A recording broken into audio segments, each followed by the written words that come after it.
We've got breaking news. Apparently, Joe Biden was not physically or mentally capable of being president of the United States. That's not breaking news, no. But what just happened on Capitol Hill with his former physician, that is a big deal, and it might have a ripple effect. We're going to give you all those details coming up in a second. Also, speaking of Joe Biden, there's a released memo from his campaign team convincing him to do that debate with Donald Trump. It's like malpractice or sabotage. We'll report. You decide. Meanwhile, Democrats still can't quite come to grips with who's sitting in the Oval Office at 1600 Pennsylvania. Kathy Griffin is in total denial. She doesn't think he won the election. Stacey Abrams thinks there won't be another election. They are off the deep end, and we'll give you every glorious, disturbing detail. And finally, have you stopped and wondered why the Democrat Party suddenly seems so pro-terrorist, pro-Hamas? It's very real, and we'll get to the bottom of it coming up right now. We're brought to you by Birch Gold. My name's Larry O'Connor, and you can call me Larry. The administration, the Trump administration, read it and weep, libs. The administration has their sleeves rolled up right now, streamlining monumental moves, but it's difficult for them to take your personal finances into account when trying to do what's right for the country. That's up to you. You have to do that.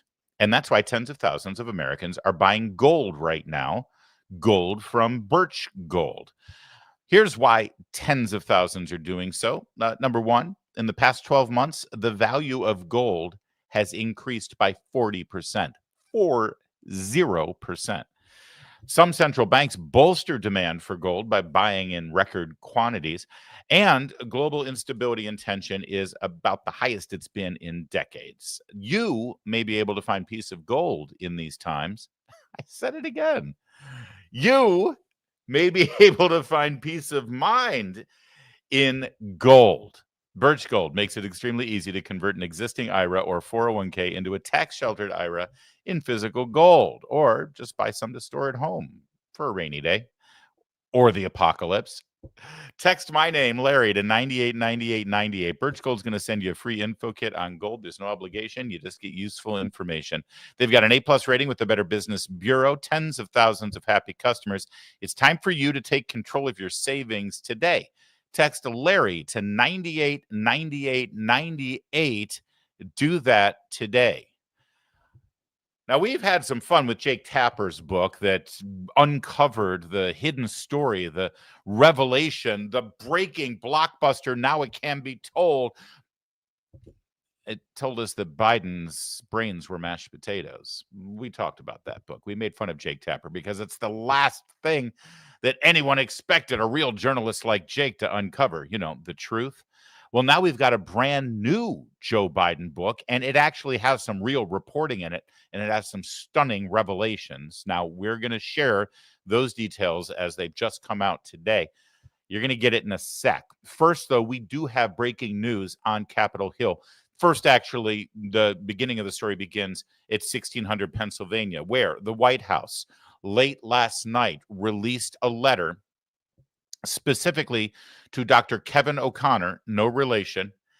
He was Joe Biden's doctor, and this letter from the White House officially releases Kevin O'Connor from any concerns regarding executive privilege protecting the presidency. Understand something, executive privilege does not carry just for one president to the next. It transcends each president and each presidency. It protects the executive branch of government. In other words, the executive privilege that George Washington enjoyed, that he protected when he was president, extends to the current president. So it is, in fact, within the power of any given president to waive that executive privilege for people who worked in previous administrations. And that's exactly what the White House did for the president's physician.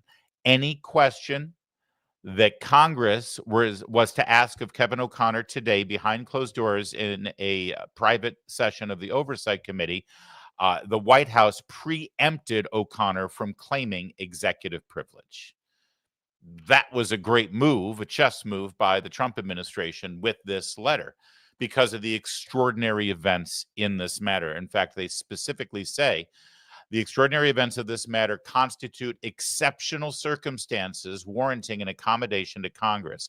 Evidence that aides to former President Biden concealed information regarding his fitness to exercise the powers of the president and may have unconstitutionally exercised those powers themselves to aid in their concealment implicates both Congress's constitutional and legislative powers.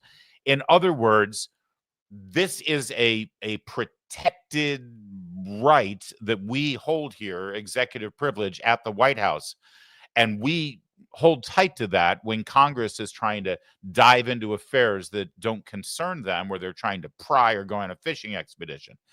But the extraordinary circumstances of a prior administration protecting the truth about the incapacity of a president and taking on the powers of the president outside of the confines of the Constitution, that transcends our executive privilege, narrowly confined to this matter. Because of that, we waive executive privilege for this questioning session. Now, a cynic might look at that and say, well, there's Trump just trying to go after Biden by waiving executive privilege. But no, I actually do believe this is an extraordinary constitutional concern.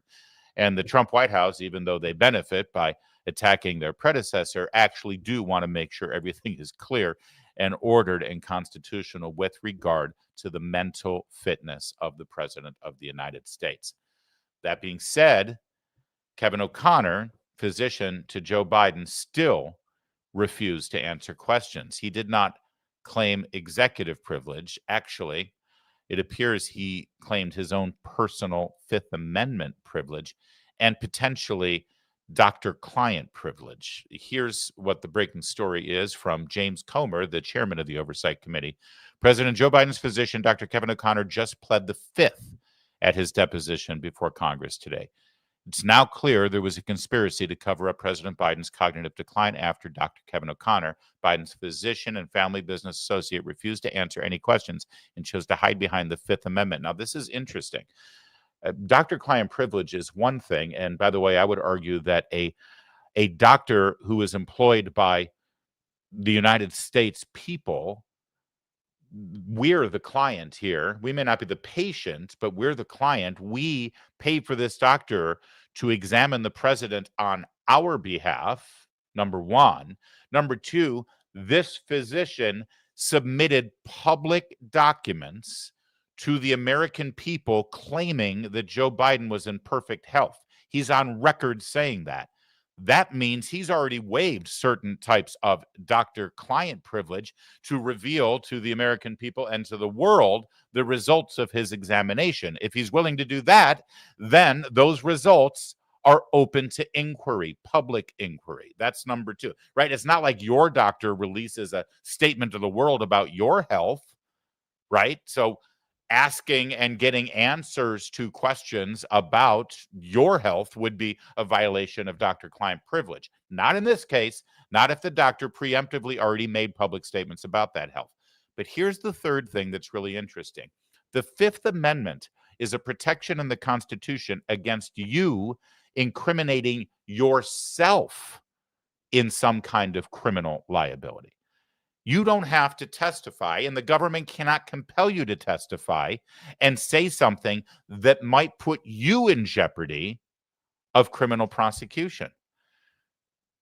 So when Kevin O'Connor, the doctor of Joe Biden, pleads the Fifth, the only way the Fifth Amendment is applicable here is if, by revealing the truth and testifying honestly to a government entity like the Congressional Oversight Committee, Kevin O'Connor could then be putting himself in a vulnerable position of criminal prosecution. Think that through for a minute. Joe Biden's doctor, in answering questions about Joe Biden's health, could be opening himself up to criminal liability. Why exactly? Unless he was involved in a conspiracy to cover up the true nature of Joe Biden's mental health, and he was aware, if not a full participant in that conspiracy and that cover-up that allowed other people to circumvent the constitutional powers of the presidency. That's the danger Kevin O'Connor faced today when he went to Capitol Hill. And then he pled the Fifth. That's actually huge. Comer goes on. The American people demand transparency, but Dr. O'Connor would rather conceal the truth. Dr. O'Connor took the fifth when asked if he was told to lie about President Biden's health and whether he was fit to be president of the United States. Congress must assess legislative solutions to prevent such a cover-up from happening again. We will continue to interview more Biden White House aides to get the answers Americans deserve. Earlier this morning, this was the scene when Dr. O'Connor appeared in the corridors outside the committee hearing. News right now from a hearing behind closed doors in D.C. President Biden's former physician. Is there no audio on refusing to answer questions during a House deposition. James Comer, helped leading that hearing, said the following: the American people demand transparency, but Dr. O'Connor would rather conceal the truth, end quote. He cited doctor-patient confidentiality. Yeah. They were trying to give him a way around that, but wasn't budging apparently today. So we'll see how far it goes. Yes. And then a little while later, this was the scene when Dr. O'Connor left that committee hearing after pleading the fifth.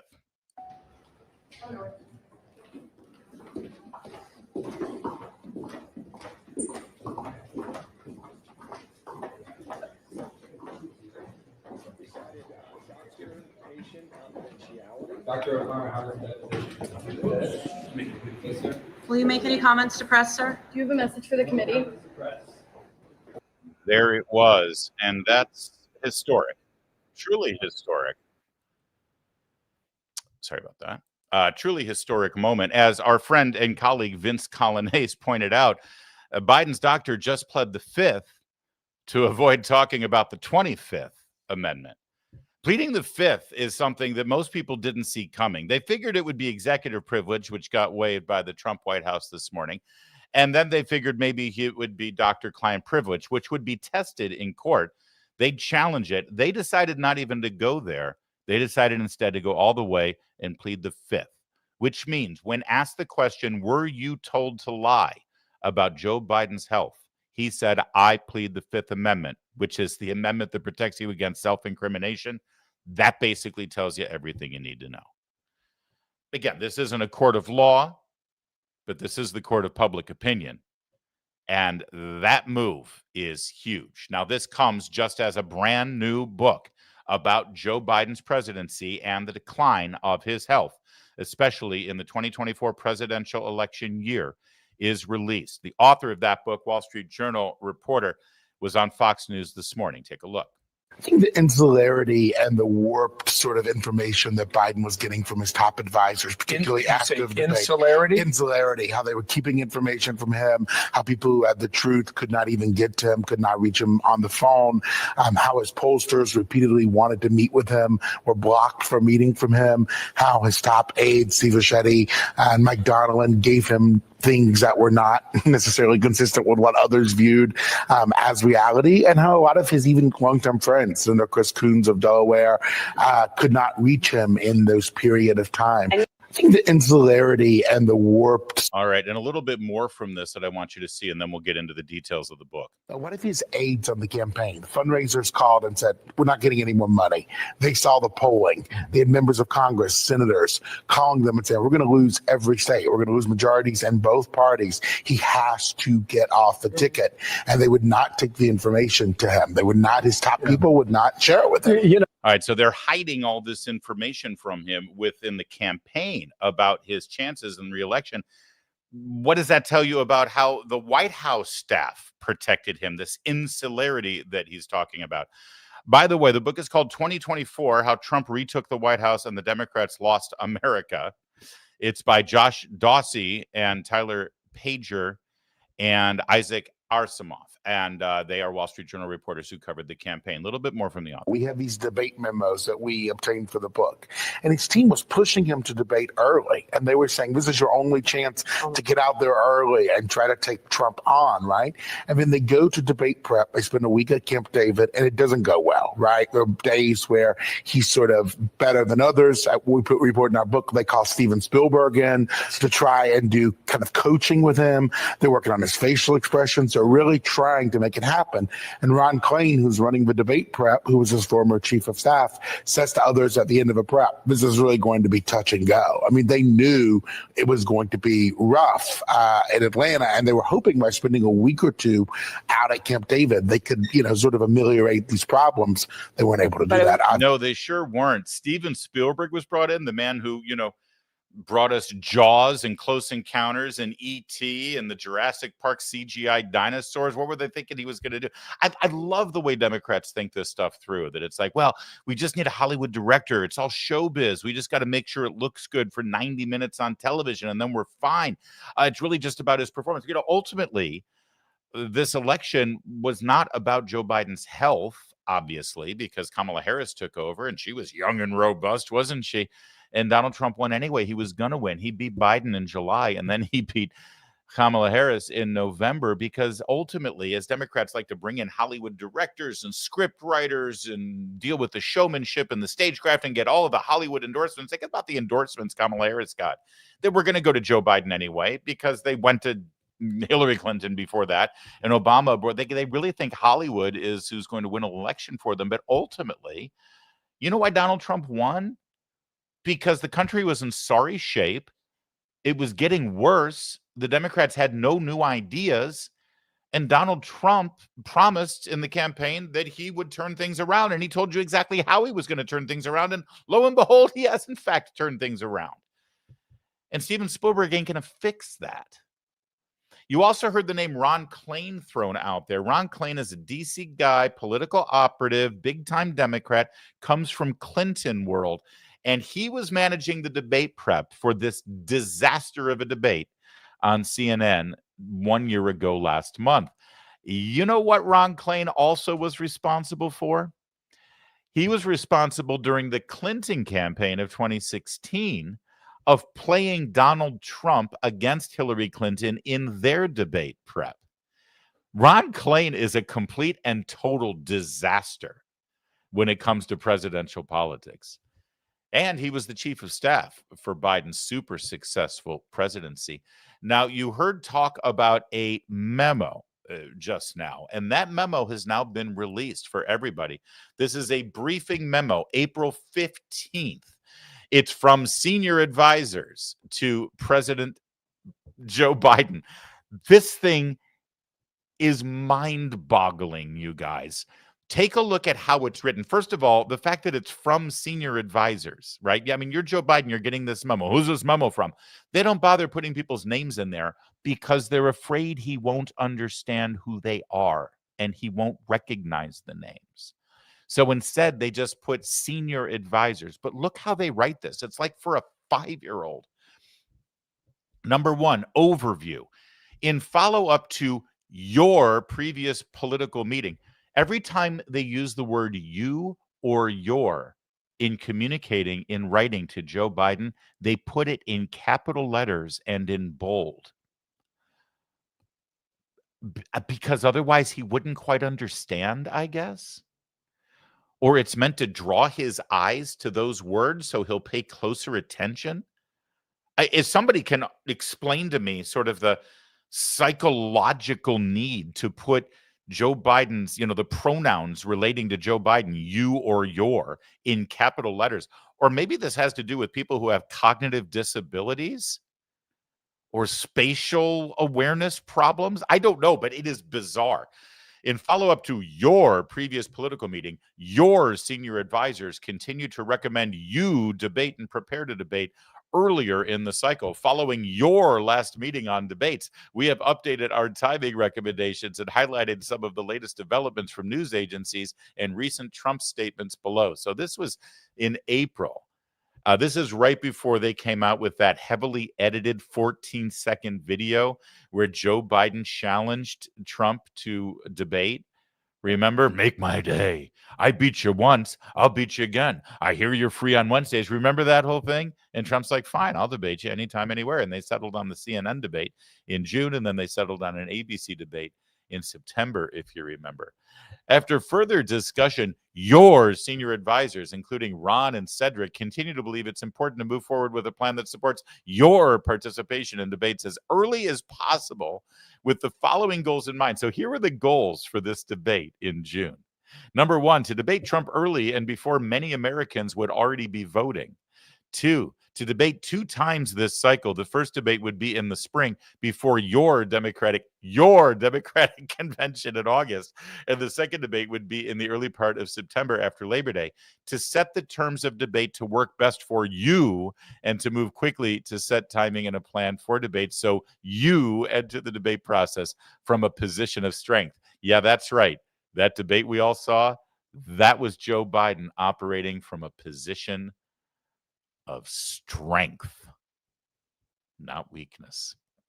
It's a fascinating insight into American politics and quite possibly one of the most disastrous and monumental blunders in presidential campaign history, the decision to debate early. And maybe it was decided that way because they knew he was going to fall apart and they wanted enough time to shift and change candidates. Byron York, one of the best political writers in Washington, D.C., reports for the Washington Examiner. He pulled out this one portion, section 4 of the memo, and as he puts it, the worst political advice in the history of the world. New book reports on a previously unseen April 2024 memo to Joe Biden from his top campaign advisors, their counsel, debate Donald Trump ASAP. And here was the timing recommendation and the rationale behind it. Your team continues to recommend you commit to 2 debates this cycle with the option to reevaluate after the first debate. Boy, they reevaluated all right, didn't they? The first debate would take place in the spring, and the second debate would take place in the early September following Labor Day. By holding the first debate in the spring, here's the rationale for the early debate and CNN. You will be able to reach the widest audience possible before we are deep in the summer months with the conventions, Olympics, and family vacations taking precedence. In other words, they wanted the biggest audience possible for this debate. Like, they were dying for it. They wanted to make sure every eyeball was available to see Joe Biden trounce Donald Trump. In addition, the earlier you are able to debate, the better, so that the American people can see you standing next to Trump and showing the strength of your leadership compared to Trump's weakness and chaos. By the way, again, the buzzwords that they always use. You notice how they constantly use the word chaos to describe the Trump White House this second term. People don't like the chaos that gets up. They're the ones who are causing the chaos, of course. They're the ones who were, all these judicial rulings, it's chaos. Okay, then stop suing the administration, because all you're doing is delaying the inevitable. Chaos, it's chaos everywhere. Chaos with Elon Musk and chaos with this is their word. They test these words out and they decide it's going to work.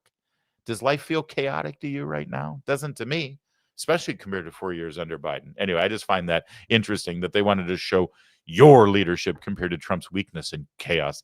That didn't work out too well, did it?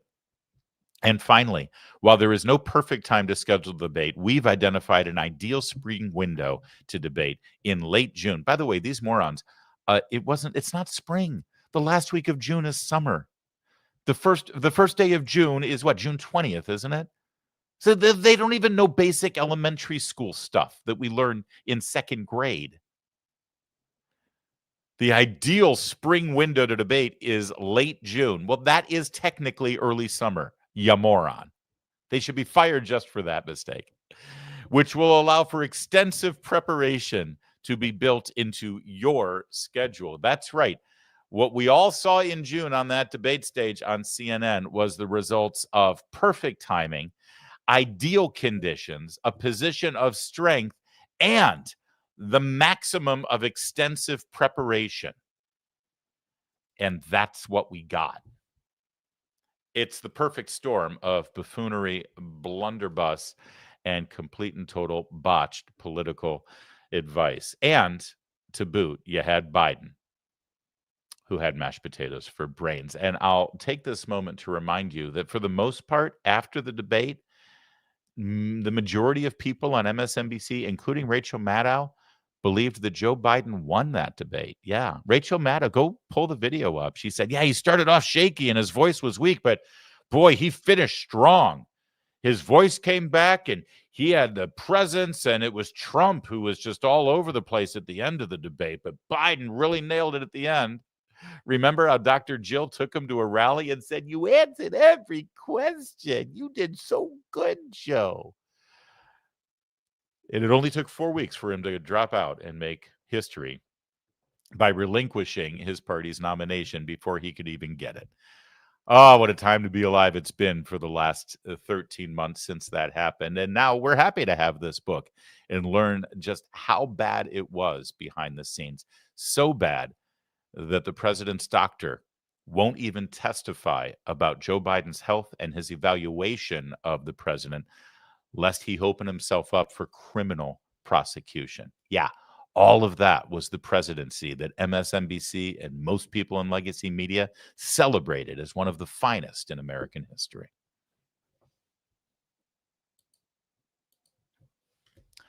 It's been about a year since the assassination attempt on Donald Trump's life. It's been 6 months since Donald Trump was sworn into office as the 47th president of the United States. But don't tell Kathy Griffin that, because she's quite sure that he isn't the president, that he didn't actually legitimately win. And Stacey Abrams, who I believe is celebrating her 3rd term as governor of the state of Georgia, Stacey Abrams has now predicted that Donald Trump will suspend elections and never leave office. My friends, they are completely off the rails. Let's start with Kathy Griffin. Remember her? She made the curious choice to get into comedy, which is weird for someone who's just not funny. But who am I to judge? She's Kathy Griffin, after all. I gotta say, as alarming as her appearance may be in this video, she looks a lot better than that candid photo taken of her the other day in a parking lot. That was something else. And yes, your eyes are not deceiving you. That's E. Jean Carroll, the woman who sued Donald Trump and won a huge settlement. She claimed she was going to take all that money to fight for women's rights and to protect the no. She took the money and went shopping in Paris, if I remember right. And she started a Substack. So here she is on her Substack with her podcast, because why not? Interviewing Kathy Griffin. If it weren't for this audience, I don't think anyone actually would have seen this, but you need to. Take a look. People think I'm tinfoil hat because I don't think he won in a free and fair election this time. No, I'm going to take a hit for that, and I understand, but that's just my humble opinion. I don't trust the Elon connection. I have my suspicions, and yet at the tender age of 64, I never thought I would say something, and I know that sounds crazy, but I just had to put that out there because I can't resist getting in trouble. Well, there's a wave of people who agree with you. A wave. That's why I'm sort of saying it out loud now, because I look, I'm not a conspiracy theorist. But something about him winning every swing state, all 7. You're getting a lot of agreement. It's going to the Democrats. Something about it doesn't sit right with me, but I also don't know if we'll really find out anything in my lifetime. I don't know. They're election deniers, folks. Yes, they are. And they're going to die on that hill, baby. And they always have been, by the way. That was the funny thing about 2020. When with her very, very legitimate questions about an election process that was extraordinary, where basic voter protection protocols were thrown out the window, all for the sake of the pandemic coming out of China. And you dared to step up and say, hold on, we've never conducted an election like this before. And this seems awfully odd that all of these mail-in ballots came in and they've never been here before, and now they've disappeared completely. And tens of millions of ballots showed up, and then the next election, those disappeared as well. And you dared to say, maybe this is worth some extra scrutiny. And you were called a conspiracy theorist. You were called an election denier. And yet, in 2000, in 2004, And in 2016, that's right, the last three major elections where a Republican won, the mainstream of Democrat politicians challenged the results. 2000 with Al Gore in Florida, 2004 with John Kerry and Ohio. Remember the Diebold machines? And then, of course, in 2016, they were sure that Vladimir Putin stuffed the ballot box personally on behalf of Donald Trump. And now here we go again, 2024. I mean, election denial is in their blood, in their DNA. That's why it's so ironic that they dare call you an election denier for legitimate questions about a very, very questionable 2020 result. That's fine. Here she is. The tinfoil hat actually would go with the outfit, so she might as well just put it on. But that's Kathy Griffin. She's an unfunny, bizarre so-called comedian, and E. Jean Carroll. But what about people who actually lead the party, like Stacey Abrams? She's always been on people's short lists for vice president and running mate. She flirted with the idea of actually running for president. And as I mentioned before, I believe she's completing her third term as governor of Georgia, which is weird because I think you're only allowed to have 2 terms, but they keep denying her the results. So she's de facto the governor of Georgia for life at this point because of racism and election denial there. Also, didn't Star Trek make her like president of the universe or something? She's Stacey Abrams. And here she is on Jimmy Kimmel making Kathy Griffin look like a reasoned, sober stateswoman. You send the U.S. Marines into spaces they should not be. You send the National Guard in. You kidnap people off of the streets and pretend that's normal, because that's how you quiet dissent, because you make everyone afraid that if they don't do what you want, they might be next. And once you've done those 9 steps, step 10 is easy. That's when you decide there won't be new elections, because everyone's either afraid, poor, broken, or complicit. Well, there you go. I mean, it's pretty simple the way this happens, the way we lose our country and the fascists take over. I'm glad that she laid it out there for us, especially the use of the United States military and the Marines. That's respectful of them too, isn't it? Listen, she can throw her weight behind whatever conspiracy theory she wants to. It's going to have a certain level of impact, certainly. But the one thing I like about this Trump White House is that they respond to everything. And they responded to this with their White House spokesperson, Karoline Leavitt. And by the way, before I play this, because I know that there are a lot of people who are watching who were like, oh, God, Larry, you're wrong. I wish they didn't respond to everything. Just ignore it. Just let it wash off your back. Okay, keep focused on your agenda and don't get distracted. Okay, first of all, do they seem distracted to you? Number one. Number two, if you don't respond to this in kind, then it becomes implanted in the American people's conscious or subconscious.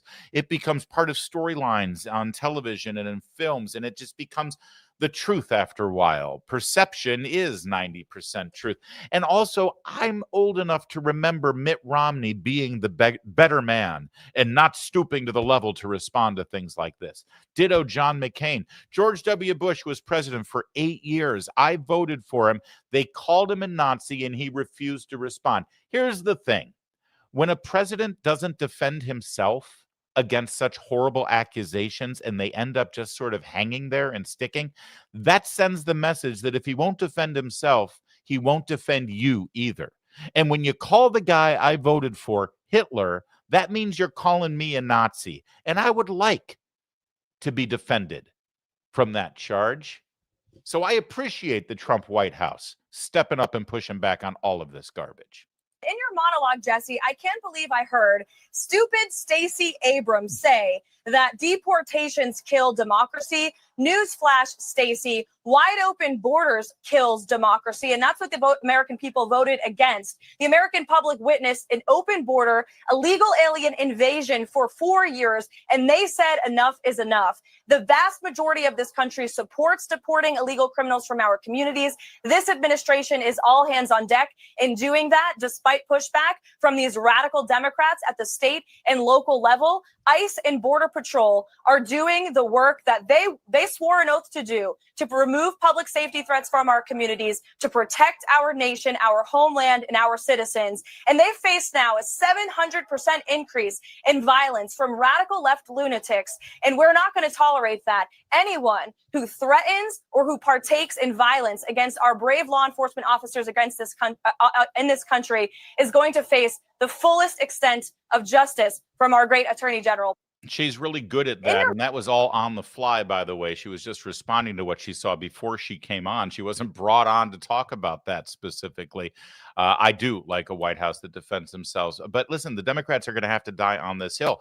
They need to protect the constitutional right of illegal immigrants to vote for Democrats in this country, for crying out loud. I mean, it's how they keep their power. Over on CNN, the conspiracy theories continued. You had your Kathy Griffin conspiracy theory that he didn't really win in 2024.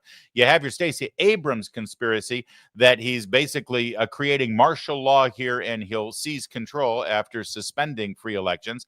And then you get to CNN and, well, they try to outdo the other two. Normalizing a government agency disappearing people. We are normalizing, we're talking about it like it's no big deal that they are kidnapping people and transporting them to concentration camps, both domestic and foreign. I think that's kind of insulting to, I think it's insulting what they're doing. It is not insulting to Jewish Holocaust. I find it insulting that you could even fix your mouth to defend this disgusting behavior. It's not a death. It doesn't matter. It's a concentration camp what they're doing, and they are disappearing people, claiming that these are people who have committed the most harsh crimes. But according to the reporting, less than 10% of these people have committed harsh crimes. So to do the victim Olympics and decide who had it worse, I can tell you, I can participate in that too. And everybody who says, oh, this is not the America I know, I can guarantee you it is the America I know. Can I finish my point, please? Yes. We are, the fact that we're presenting this like it's political fodder, that a government agency is disappearing people, it is not a political point. It has nothing to do with Jewish people, because despite the fact that 20% of immigrants in this country are white, we do not see white people getting carted off to concentration camps. So if we can just focus on the people who are harmed the most by this, and not make yourself or somebody else the center of attention, when that's not who's getting impacted by this. Jewish, but I'm saying, or anyone else the center of attention. Tensions are so heightened. Using that kind of language, I think, is not helpful. The tensions are heightened because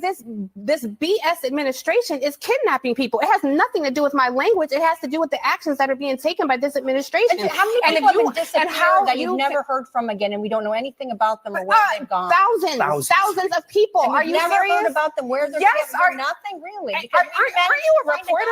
Are you not a reporter? Yes, thousands of people. We managed to find thousands of people in El Salvadoran prisons who, were I'm sorry. I just want to be clear. Are you defending what's happening in this administration? I am not defending. I'm saying let's be accurate about what's happening. I'm being very accurate, and it is very disgusting what this administration is doing. And 10, 5, 6 months, 20 years from now, I hope that you can look back at this very clip and realize that you were on the wrong side of history if you're trying to remotely defend what's happening. There are fathers, mothers, and young people who are being carted off to concentration camps, and less than 10% of these people have committed any sort of violent crime. They are coming up, people whose our kids are in school. They are never to see their families again. There you go. This is CNN analysis, uninterrupted, by the way, by the host there, Abby Phillips. Notice how she treats certain guests with velvet gloves and kid gloves. Meanwhile, Scott Jennings, her co-host and co-worker, a colleague, an employee of CNN, he gets interrupted every 30 seconds. But uninterrupted CNN analysis that thousands of people are being kidnapped and disappeared to concentration camps. And if you dare to challenge that kind of language and characterization of what's happening, you're met with incredulity, with mocking, with ridicule. And of course, the perfect bully tactic of all, you'll be on the wrong side of history when you look back at this. We were told we were on the wrong side of history when we tried to stand up for boys and girls who were having their genitals mutilated in the name of science and medical gender affirming care. I feel perfectly comfortable that we were on the right side of history in trying to, and now successfully in many cases, stopping those barbaric procedures from happening. It's people like this who told you were on the wrong side of history. Let me tell you something. When people have run out of fact-based logical arguments to support their positions, They resort to pointing their finger at you and telling you that you are on the wrong side of history. It's a bullying tactic. It's empty rhetoric, and it doesn't actually advance their argument in any way whatsoever.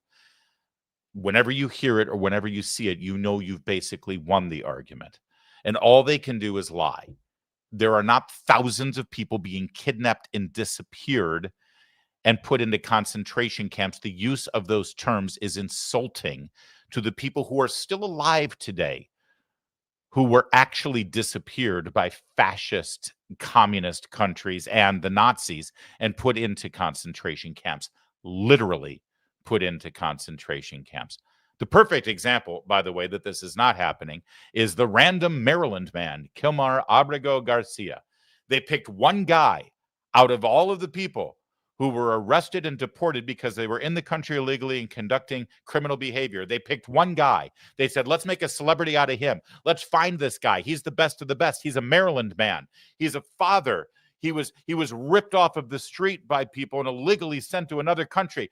Let's make him our cause. Let's make him our poster child for this fascist behavior. And look how that worked out. He's an MS-13 gang member who has now been charged with multiple counts of human trafficking and child pornography. That was their one shot. I assure you, we are on the right side of history with this. And by the way, the law is on our side to boot. Now, believe it or not, even on Fox News, they've got somebody who tries to play these games.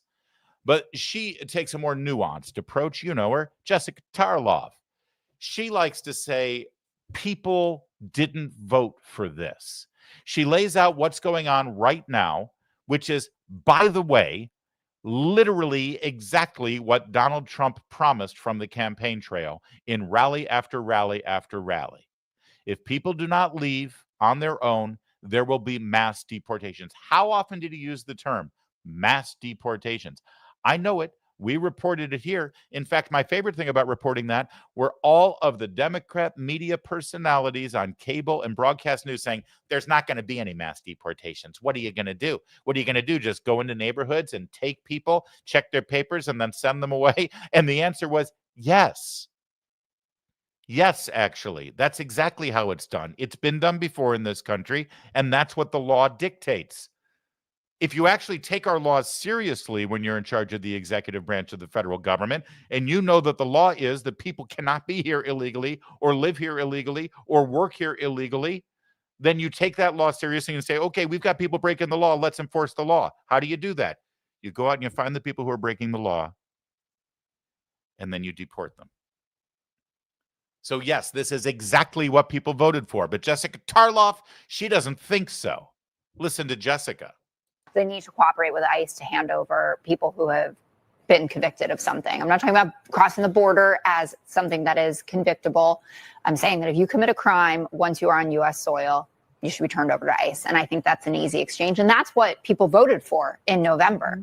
And you would have a much stronger case against the overreach that we're seeing in terms of what ICE is doing now that is not commensurate with what the American public wants. They didn't vote for people to show up at Home Depots. They didn't vote for people to show up at immigration courts. They didn't vote for the fact that there's new data out from Cato that 65% of the people that ICE has taken into custody have had no convictions. They need to cooperate. So people didn't vote for this, Jessica Tarlov says on Fox News. This is not what people voted for. It's interesting. We're 6 months into the Trump presidency here, the 47th version of it, the second term. And Jessica Tarlov's company there that she works for, Fox News, they decided to go out and interview men and women on the streets and specifically ask that question. What do you think so far? Is this what you voted for? Okay, Jessica, here's your colleague, Mr. Ducey out there at Fox and Friends. I love the border policy. I love the tax policy. I love the foreign policy.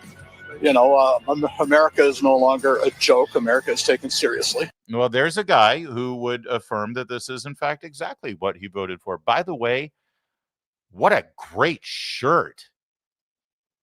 Could somebody screenshot this and send it to my wife on social media? She's on X. It's Meredith Dake. Could you let her know that I need this shirt? Meredith, I need this shirt. What a great shirt. You got the screenshot? At Meredith Dake. Thank you. All right, Ducey wasn't done. Wow, that's quite a shirt. I do not need that shirt. What the hell is going on in Iowa? Is it a funky shirt convention or something? Okay, is this what you voted for, sir? What do you think, Paul, the number one thing he has done that you go, that's my favorite thing? Well, the border's obviously the big thing that I think he's taken care of. I think the economy's doing well. Obviously, the stock market's at record highs. Right. My 401k balance is higher than it's ever been. I like what he's doing. I like the direction the country's going, and I think it's positive for all, and hopefully we come together in that. When he got elected, he had a vision. Do you think he's following that game plan? Well, I don't think there's any doubt about it. Yeah. No doubt about it. I'm sorry, did Jessica Tarlov say this is not what people voted for? All right, just wanted to make sure that was the position of a paid analyst on Fox News, that this is not what people voted for. Here's another graphic from her network, Fox News Channel. We just got our latest jobs numbers, but hidden beneath the big number at the top was this little detail. U.S. worker boost since Trump took office. In 6 months, the number of foreign-born people working in this country has declined by over 500,000. Whereas people who were born in this country, their job opportunities have increased and they have secured employment to the tune of 2 million. I thought that the people who are in this country from other nations were here doing jobs that Americans refuse to do. Someone explain this to me. I'm not smart enough. I'm not a paid analyst on cable news. I'll never figure out how illegal immigration is needed in this country because Americans just won't do those jobs. And meanwhile, over 500,000 people in this country from foreign nations are now out of work in the last 6 months. Meanwhile, 2 million people born in this country are in fact working, and they weren't before. Here's the full segment on those numbers. Well, the promises made by the president were that he was going to pay attention to the American worker. And that's why you're seeing American-born jobs be increased. When you look up at the last administration, as you mentioned, under President Biden, 50% of those jobs went to foreign-born workers. That's not a promise that the president made to the American people. He said, I'm going to focus on you. Every decision that the Department of Labor makes, and every decision in conjunction with this administration puts the American worker at the pinnacle of every decision. And that's what's important to them, to know that they're being put first. He attended the steelworkers mill. I was with him there. I have been to the RV Capitol in Indiana. I have been to Michigan. I have been to Pennsylvania. Manufacturing jobs, the investments there on the ground. I've worked closely with the other secretaries. Lee Zeldin and I are talking about deregulation.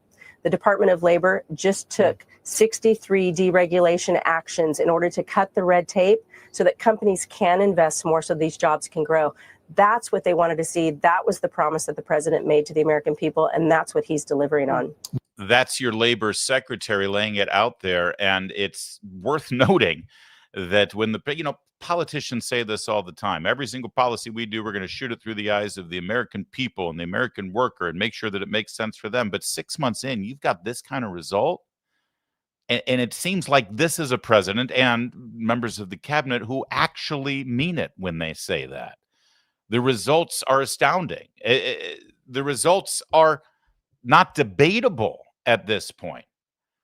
And when you add to that a stat like this that just came out today, as the inflation index dropped now to 1.6%. It was at 9+ in the second year of the Biden presidency. And you can look since Trump became president when the inflation index was topping out at 3%. And you can see how robust the numbers are here with regard to the consumer price index and the U.S. inflation index. I'm sorry, what did Jessica Tarlov say again? Operate with ICE to hand over people who have been convicted of something. I'm not talking about crossing the border as something that is convictable. I'm saying that if you commit a crime once you are on U.S. soil, you should be turned over to ICE. And I think that's an easy exchange. And that's what people voted for in November. And you would have a much stronger case against the overreach that we're seeing in terms of what ICE is doing now that is not commensurate with what the American public wants. Yeah, the overreach from ICE, it's not commensurate with what the American people want or what the American people voted for. Those jobs numbers are exactly what the American people voted for. The drop in inflation is exactly what the American people voted for. The robust tariff policies are exactly what the American people voted for. The robust mass deportation policies are exactly what the American people voted for. The strength of our military is what the American people voted for. The rejuvenation of our foreign policy that has led to ceasefires and the end of the Iran nuclear program is what the American people voted for. The drop in unemployment is what the American people voted for. The skyrocketing numbers on Wall Street and the S&P 500 is what the American people voted for. But here's the really good thing. Jessica Tarlov, that paid analyst on Fox News who annoys you so much, when has she accurately figured out, analyzed, and communicated to you what the American voter wants in this country? I mean, she got everything wrong in the 2024 presidential election. Leading up to that election, when Donald Trump was convicted on the trumped-up fake charges that Democrats threw at him, she was one of the people who said, that's it, it's over. He's a convicted felon, 37 counts or whatever it is the talking point was. There's no way the American people will vote for him. She got that wrong too. She was wrong in 2020. She was wrong in 2016. Isn't it amazing how people who consistently get it wrong on cable news about what the American people think, what the American people want, and what the American people voted for still cash a paycheck every day and show up and tell you what the American people voted for or what the American people didn't vote for? She's still there, and she's still wrong. Bless her heart. All right. I really do want that shirt. Look at that baby. Damn. That is a good shirt.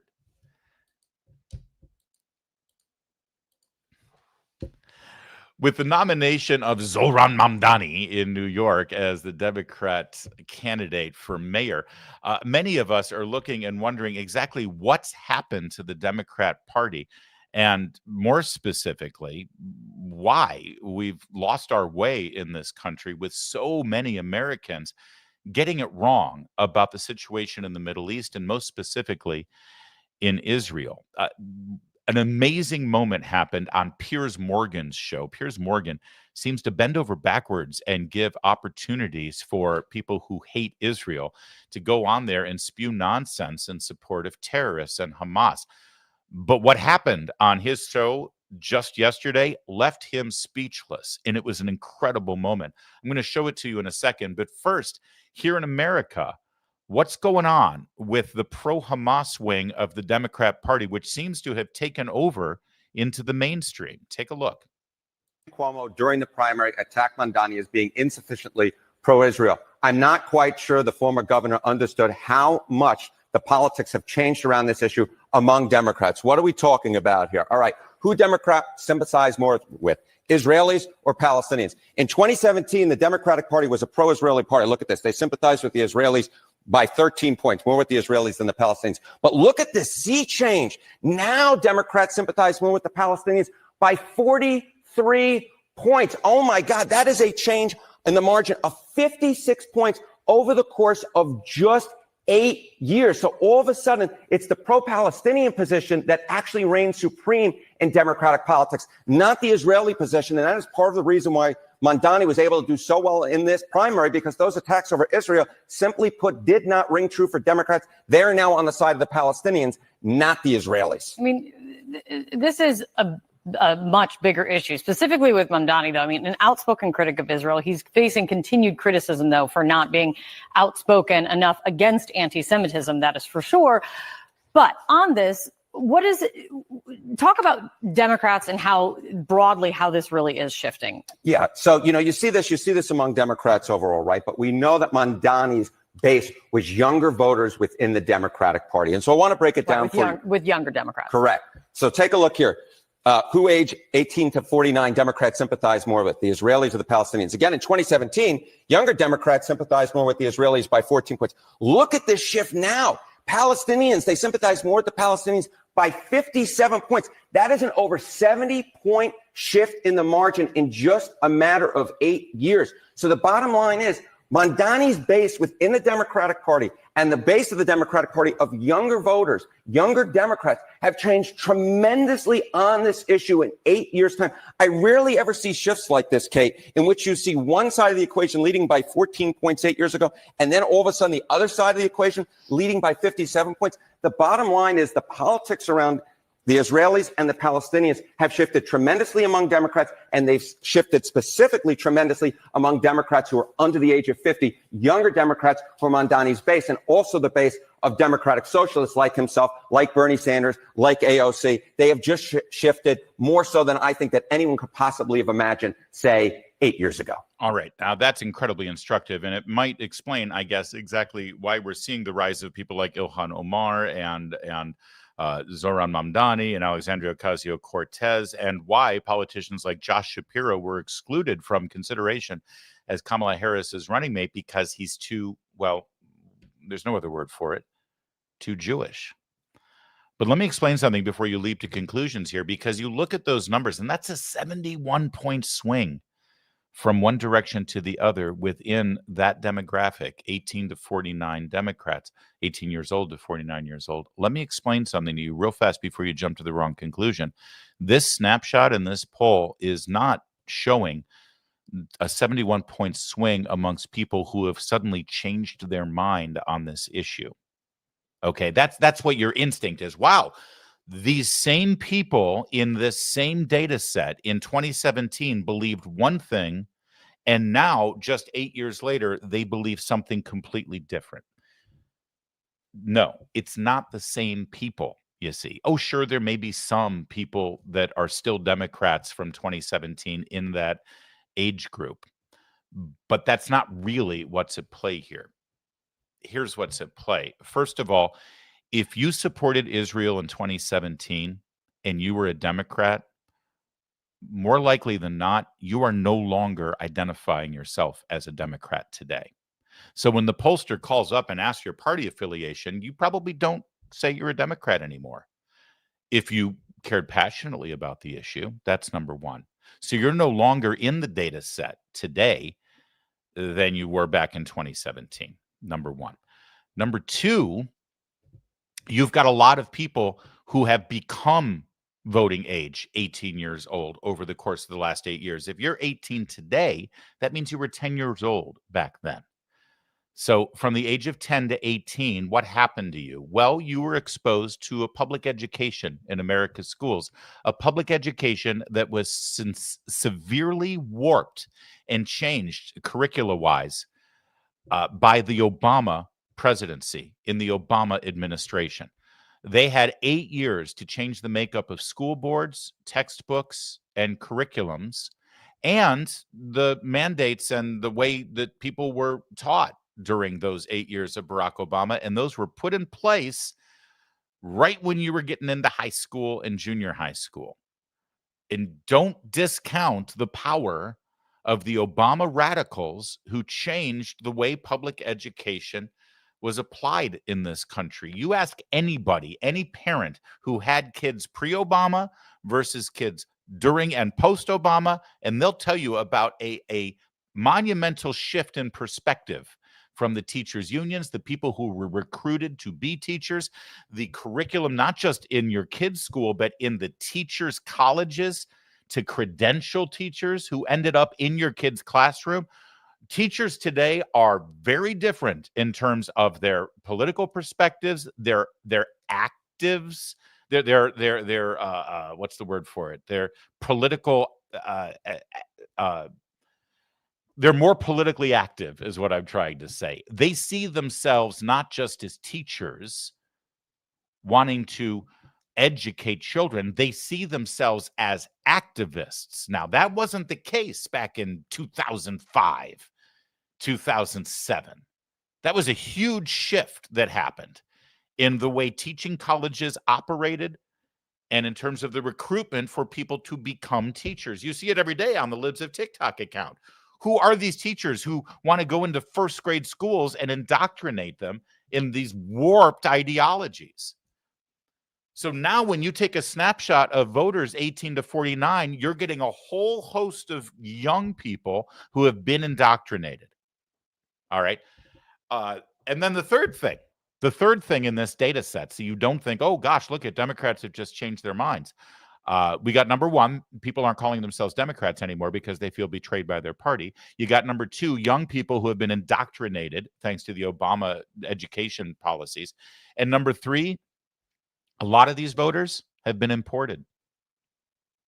They're now in the data set of young voters 18 to 49.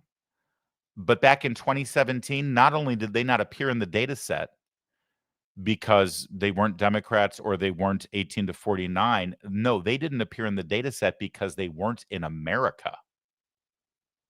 They've come from foreign countries. Look at the demographic breakdown in New York City itself and the percentage of people who are currently active voters in that data set who weren't born in America. It's astronomically large. That's behind the numbers that you just saw, okay? Which brings us to this moment on Piers Morgan last night. Brigitte Gabriel is a Lebanese American. She was born in Lebanon. She was raised there. She's a Christian. She was the victim of a radical Islamic terror attack, a bomb in 1978. It shaped her understanding of the Middle East and who the good guys and bad guys are. Watch this moment last night. I want to start with the accusation of the occupation. Israel was minding its own business ever since it existed. It reached out to the Arabic world. It wanted to have peace with the Arabic world. In 1964, when the PLO, the Palestinian Liberation Organization, was founded, the West Bank was in the hands of Jordan. It was Jordan. And Gaza was in the hands of Egypt. It was Egypt. So the PLO was founded in 1964, not because of any occupation. They wanted to drive the Jews into the sea and get rid of every single Jew in the Middle East. Israel tried repeating. The only reason the Palestinians lost in 67 and they lost Gaza and the West Bank is because they preempted an attack against Israel. And over again, Israel reached out to them to make peace with them. In 2000, Ehud Barak offered them 97% of the territories back, and they refused it again and again and again. In 2005, when Israel withdrew out of Gaza, they said, okay, we're going to give you your own state. We're going to give you your own territory. Israel forcibly removed its own people fighting the IDF by force, removed them out of Gaza. Not only to remove the people, they dug out dead Jews' bones from the cemeteries because they knew exactly what the Palestinians are going to do to the cemeteries. So in 2005, when Israel withdrew out of Gaza, there wasn't one Jew alive or dead in Gaza. They turned over the key to them and said, okay, great. Now build your own place. You are independent. I know people that Israel even left them the greenhouses. Israel was exporting 50 million flowers to Europe in 2004 out of Gaza. The greenhouses, the fruits, the vegetables, the flowers. They left them to the Palestinians so the Palestinians can start they can have an industry where they can support themselves. I know a businessman from New York who even raised $14 million to make sure the Palestinians will be able to get paid salaries as they move over and they continue building the greenhouses. And what did the Palestinians do within 24 hours after Israel withdrew? Not only they destroyed every single Jewish synagogue in the area, they destroyed the greenhouses, ripped out the pipe, and even stole the copper out of the pipe. And then they had an election. So in their first election, the first woman elected to the cabinet of Hamas was a woman by the name Nidal, the mother of al-Mukawama, they called her, the mother of the resistance. And she ran on the platform, I killed 3 of my sons, because she had videos of her sons, she dressing them in suicide bombers to go kill Israelis. She said, I already gave up 3 for the cause. I have another 7 to give. That's why she was elected. So that's a democratic election for Hamas. Israel did not put the Palestinians in a prison in Gaza. Hamas put the Palestinians in a prison in Gaza. Gaza could have been turned into Singapore. They had the money. They had more money pouring into the Palestinian territories and still do from all over the world. And what did they do with it? Build a tunnel infrastructure underneath bigger than the subway system in New York instead of helping their people. So those who scream about the occupation, the Palestinians have brought this on themselves again and again and again. Wow. That 3-minute monologue that you just saw is unassailable. It is factual. It is historical. There is nothing in there that can be disputed. It is 1,000% accurate and correct, and left Piers Morgan, of all people, who frankly has been a little bit too sympathetic to the Hamas terrorists. Maybe it's just what he's doing to keep people clicking on his show so he can both sides this thing. But it left him speechless and stunned. It's amazing how facts in history will stun people into silence. It was great, and it was beautiful, and you can't tell me that she's one of the Jews that control the media because she's a Maronite Christian from Lebanon. She just knows history. She lived it. But see, that kind of fact-based historical explanation of what's really going on in the Middle East right now between Israel and Gaza, it has no place in the American Democrat Party. Their leader, Hakeem Jeffries, has faced multiple interviews over the last several days about the anti-Semitism in his party, about the pro-Hamas sentiments in his party, about Zohran Mamdani and his communist leanings, about defunding ICE and federal law enforcement who are meant to enforce our immigration laws. And we're going to show you all those questions in rapid fire session because there's one consistent through line in how Hakeem Jeffries handles these questions. Maybe you'll pick up on it. Watch. Now, some Democrats, amid the criticisms of ICE right now due to these ICE raids, have started calling for defunding ICE. Do you think that's effective going into the midterms, and do you support those calls? Well, I definitely think that, we need aggressive oversight as it relates to the overly aggressive behavior that we've seen, from ICE, from the Department of Homeland Security. It's not what the American people actually, in my view, voted for. Donald Trump and Republicans promised to go after violent felons, but instead they're going after law-abiding immigrant families. And in fact, in some cases, deporting American citizens and children, some with cancer. America is better than this. And that's the reality. In terms of what House Democrats stand for, we believe that in this country, you work hard and you play by the rules.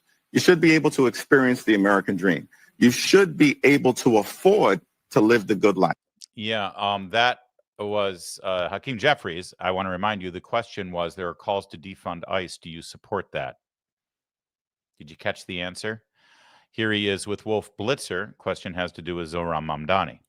Leader Jeffries, I also want to talk to you about Zohran Mamdani, the Democratic nominee for mayor in New York City. CNN has new reporting that some progressives who empowered Mamdani to victory now want to primary you and other Democrats in New York City.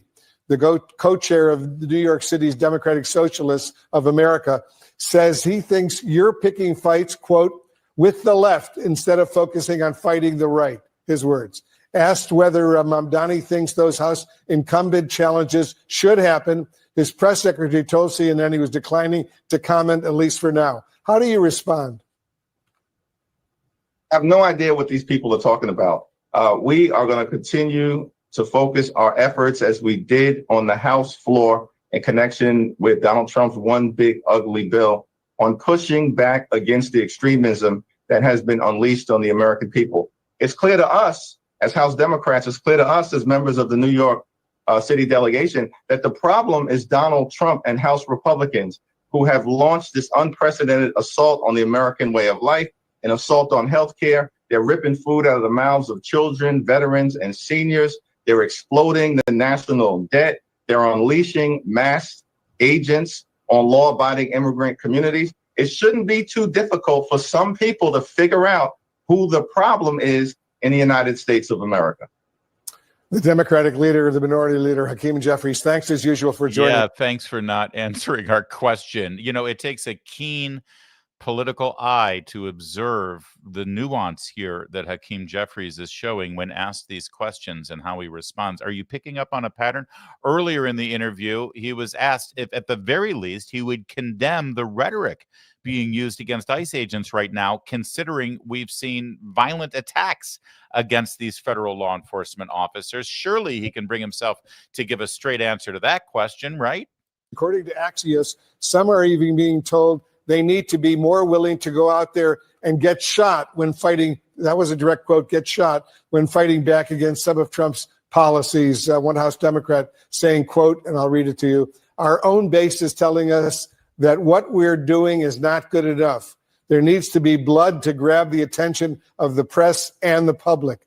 How do you respond to that, Leader Jeffries? Are Democrats not meeting the moment, not doing enough to fight these developments? Well, we are in a more is more environment in terms of the unprecedented assault on the American way of life and our country that has been launched by Donald Trump and compliant House Republicans. There you go. There are literally violent attacks with armed ambushes against federal law enforcement officers. There's people within their own Democrat base wanting them to get shot and draw blood to show that they're fighting Trump enough. When given the opportunity to condemn all of that, he says, yeah, we're under assault by Donald Trump and the Republican Party. Boy, that's a profile in courage right there. Like a tower of jello, Hakeem Jeffries. You know, there's a lot more I can say about the abduction of the once proud Democrat Party in this country that at least used to stand for some fundamentals of our Constitution and the American way of life, or America itself. Even though I disagreed with it, I never thought that they didn't stand for our nation. But boy, I could say plenty, but it would never be as effective as this guy, the president, when asked himself about Zohran Mamdani and what he represents for the Democrats and for New York. Take it away, Mr. President. This is a man who's not very capable, in my opinion, other than he's got a good line of bullshit, and he's convinced them to go with him. Now, as you know, Cuomo, who does have capability, is running, but he got knocked out, and now they're running as you have Eric Adams, the current mayor, you have Cuomo, and you have Curtis Lewa. And Curtis runs every 4 years. He seems to be a fixture on the running scale. But you know, it's I'm not getting involved. But I can tell you this: I used to say we will not ever be a socialist country, right? Well, I'll say it again: we're not going to have. If a communist gets elected to run New York, it can never be the same. But we have tremendous power at the White House to run places when we have to. There you go. He does have a way of summing things up, right? Oh, what are the words I can use about Zohran Mamdani? How can I crystallize exactly what's going there? Oh, I've got it. He's got a really good line of bull. That's Donald Trump, my friends. That's Donald Trump. And, you know, they used to have the old line about Oldsmobile. This is not your father's Oldsmobile. And they used to make fun of Donald Trump, by the way. And, boy, this is not your father's Republican Party. This isn't the Reagan Party. This isn't the Romney Party. Well, yeah, that's true. This isn't the Romney and McCain Republican Party. This is a Republican Party who wins on a national scale. This is also a party that delivers on what they promised for. This is also a party who has actually just in 6 months done a hell of a lot of good for this country, and we're just getting started. This is, in fact, a party that is executing exactly what the American people voted for. Trust me, when a Democrat, a loser Democrat like Hakeem Jeffries, or a loser political analyst on cable news tries to presume to tell you what you voted for, when they mocked you during the election, when they derided you during the election, and clearly they didn't know what you were voting for because you didn't vote for them, trust me that you have my permission to ignore them and openly ridicule them, because they have no idea what the American people voted for. If they did, they would have won the election. Yeah, this is not your dad's Republican Party. That's true.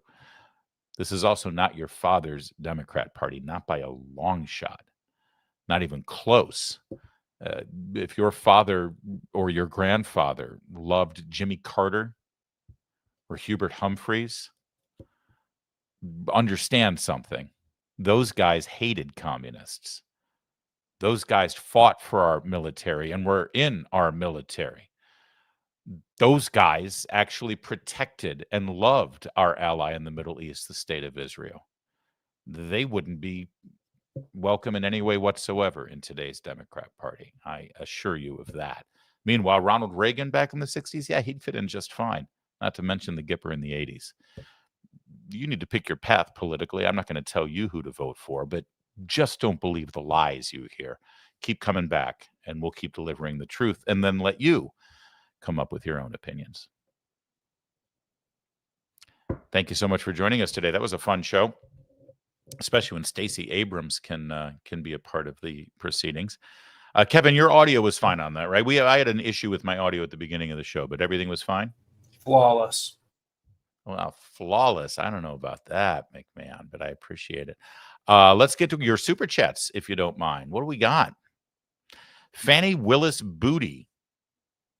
Well, that's a big subject. With a $9.99 super chat. Thank you for that. Larry, seeing Carol and Griffin together is like watching Return of the Living Dead. Please warn us before you plop them on the show. Keep up the great work.